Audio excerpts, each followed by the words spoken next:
Ito, dito tayo sa may harap ng Bukay Municipal Hall. And ngayon susubukan natin ay yung comparison ng itong flyball ng Tobaki Racing CVT Super Roller ang tawag nila, tsaka yung bilog. Compare natin yung flyball na Super Roller, compare natin sa yung bilog lang. Ngayong flyball kasi na nakalagay sa atin is yan, ito may mga kanto-kanto. So yun nga, ikukumpara natin yung performance nilang dalawa. So ano nga ba pinagkaiba nila? Pero ngayon subukan natin siyang actual at subukan natin yung kanya acceleration, syempre 0 to 100 and gas consumption. So as of now is nagagamit ko na siya for around 1 week na siya naka-install, pero may mga days kasi na hindi ko siya ginagamit. So 4 days of using this motorcycle using that flyball. Yan, so hindi ko pa natatanggal, so kaya ngayon yung pa yung nakakabit. Unahin na natin subukan tong polygonal flyball na Tobaki Racing. Ayan, ating motor ngayon. So nagtanggal tayo ng top box, syempre stock pipe lang. Yung gulong natin ngayon dito ay sa may likod is 110, 70, yung harap 180. Tara, subukan na natin, tara.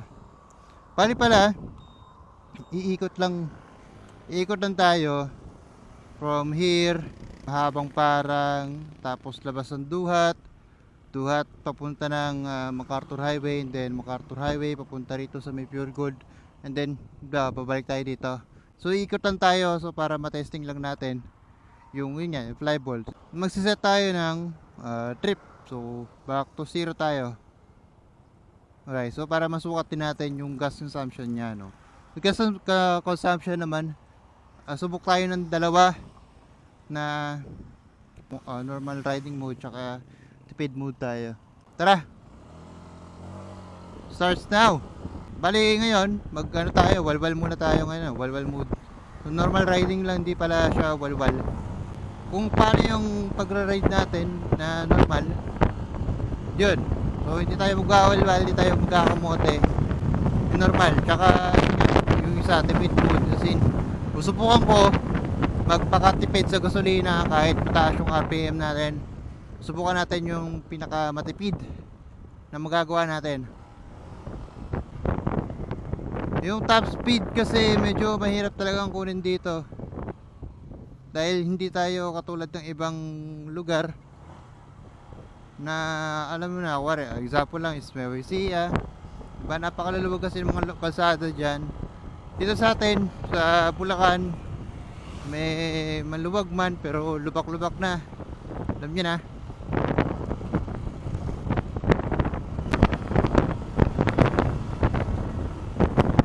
Ganito yung takbo natin, 60, usually 60 pag open lang,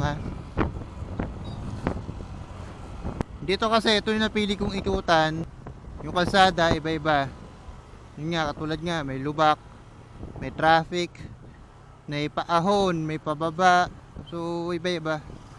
Yun lang naman ang pwedeng magandang test ba para sa akin, magandang pagte-test ng ganitong performance, or yung lalo sa gas consumption, kasi iba-ibang road conditions is different results.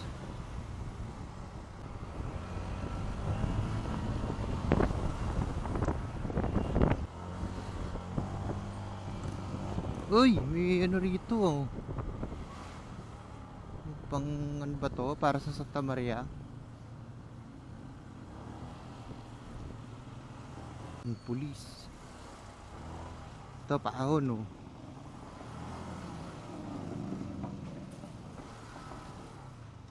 let's go.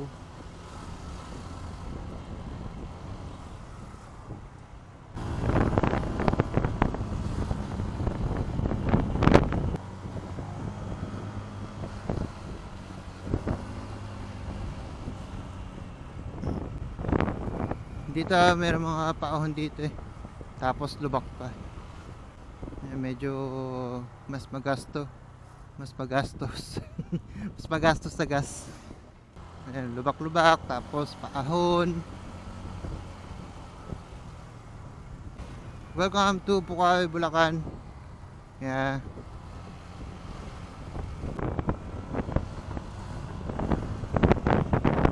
Kung mapapakinggan nyo yung RPM ng motor natin, mataas talaga. Normal lang yan sa akin.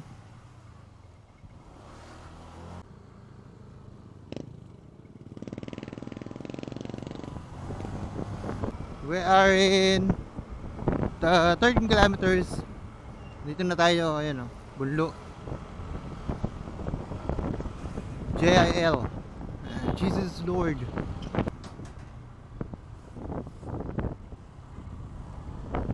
Ito na ang Johnny Villanueva Avenue. Ito yung bagong pangalan ng kalsada pala na to, no?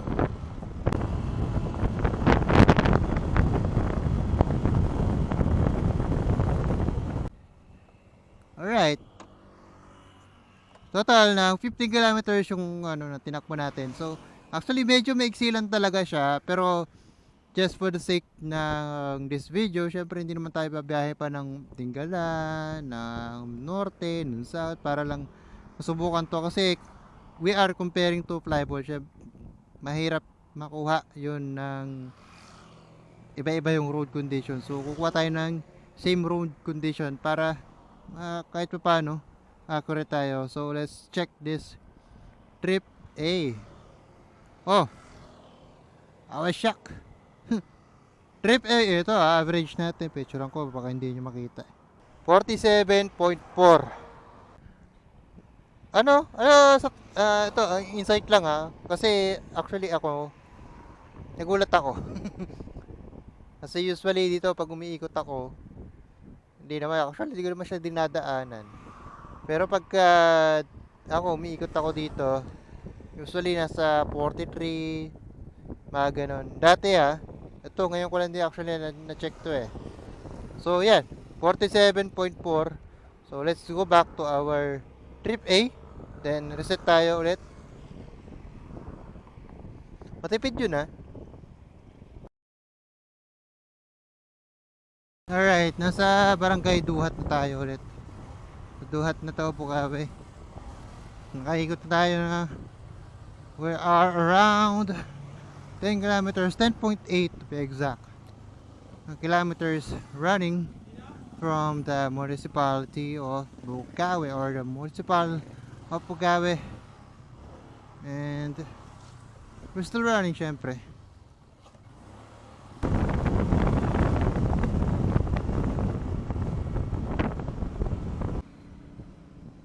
Okay, so alright, yun na. And we're back here.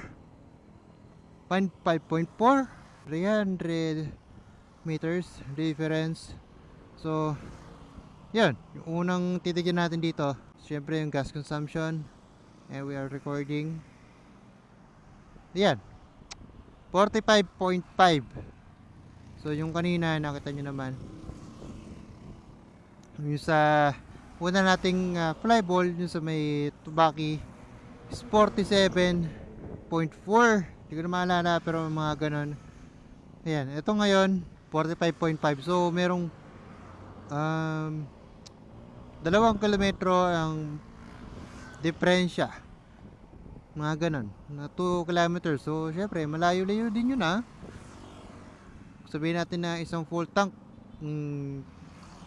yung isa nagpapagas na, ikaw umaandar ka pa.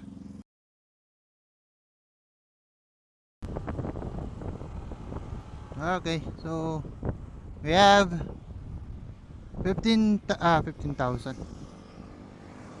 Ito, sakto. Nakaikot tayo ng 15 kilometers o 15.1 kilometers from here. Again, yung ikutan natin kanina, trip A. So check natin yung gas consumption So bali naka-tipid mode tayo. Ito yung pinaka nagawa natin. Tipid mode nasa 52.9. Ayan tipid mode. So takbuhan lang naman natin dyan. Nasa mga 30, 40 lang pinakamabilis yata o 50. Itong open na parang bypass dito sa may arena.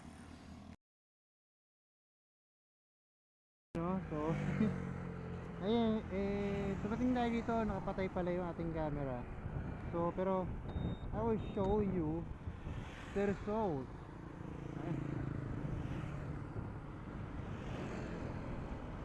Ayan, so nag-total tayo ng 15.2 kilometers. So, 15 kilometers, umikot tayo. And then, ang pinaka-resulta natin ng tipid mode sa ating roller.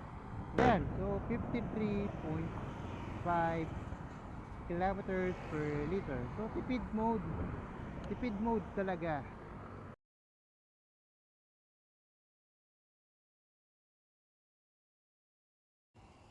Zero.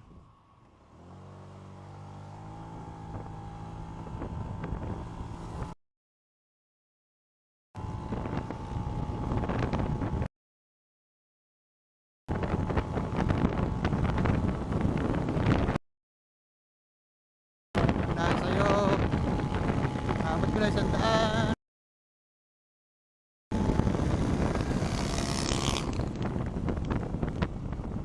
Mahabos.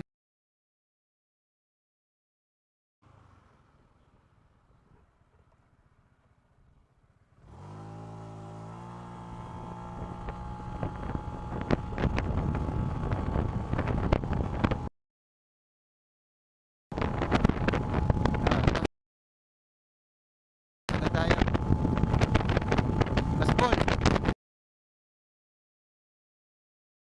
100, okay. RH the 100, okay na tayo dyan. Maganda yung take off. Maganda yung papuntang 100. Alright, so bago tayo magpunta sa ating overall conclusion, sabihin muna natin yung safety setup natin. Dahil ko nabanggit doon sa video. Unang-una yung fly ball. Syempre, parehas ng 13 grams yung ginamit natin. Okay, super roller, tsaka yung normal fly ball. 13 grams parehas.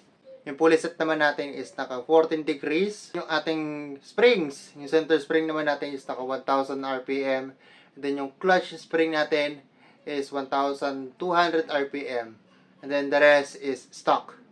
Now we go to the conclusion. Unahin natin sa gas consumption. Sa normal riding mode, mas lumabas na mas matipid si Tobaki o yung super roller. Pero pagdating doon sa tipid mode, mas lumalabas na mas matipid yung ating round fly ball. Bakit? Sa tingin ko lang naman, ito is parang sariling opinion ko lang. Nakadepende talaga to sa pagta-throttle natin dahil pagdating doon sa may Tobaki kasi usually umaabot tayo talaga doon ng 50 doon sa ating tipid mode.